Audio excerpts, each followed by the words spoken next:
Hey everyone, welcome to thelines.com. My name is Nicole, and in today's video, we are going to be talking about betting on the coin toss as a Super Bowl prop.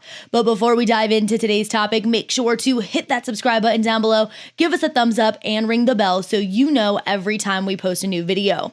If you weren't already aware, the coin toss is used in the Super Bowl to determine possession. So the team that correctly calls the coin toss is going to determine whether they want to possess the ball first or if they want to defer that possession until the second half. So that is what the coin toss is used for. And one time a year, this year, February 13th, the Super Bowl, you are able to bet on this market. If we scroll down here, you will see that sportsbooks have already released early odds for the coin toss, with DraftKings and BetMGM having both sides at -105 and FanDuel at -104.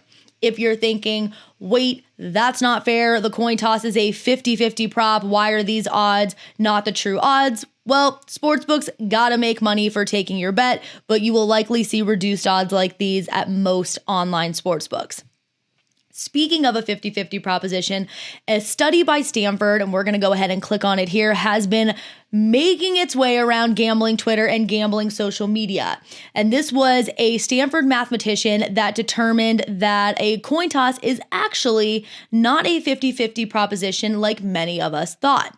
He showed that the toss is actually biased depending on where the coin starts. So if it starts on heads, there's about a 51% chance it's going to land on tails. If it starts on heads, there's about a 51% chance it's going to land on heads. And if it starts on tails, there's about a 51% chance it's going to land on tails. But before you use that research to determine how you're going to bet this prop, hold on just a second. You will see here that MPR did a little bit more digging on this study. And if you take a look at the note down here, it says, in football's inaugural kickoff coin toss, the coin is not caught but allowed to bounce on the ground. That introduces an extra complication one mathematicians have yet to sort out. So in a controlled environment where the coin is flipped and caught and stopped, yes, there is a bias depending on where that coin toss starts. However, that's not how the coin toss is done in football. That coin's rolling all around the ground. They wait for it to settle, and then they look at whether or not it's heads or tails.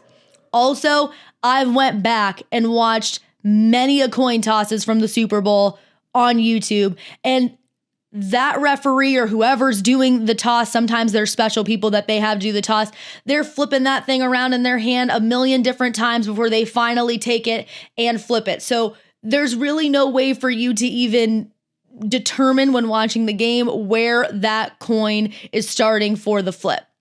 So just remember, take that research with a grain of salt before you use it to, heavily factor in on how you're going to bet this market. But if you want to go ahead and use history, we've compiled that here for you if you want to use that to influence how you're going to bet this market. So heads has landed 26 times, which is about 47%, with tails at 29 times, about 53%. The longest streak for heads was 5, with the longest streak for tails being 4, but it happened 3 separate times. And if you want to look down here, we have compiled the coin tosses of Super Bowls past here for you to take a look at. If you decide that you don't want to bet on this straight market, you can see that sportsbooks will release so many props around the coin toss. So one of them is going to be which team wins the coin toss, with the Bengals and the Rams both sitting at -105.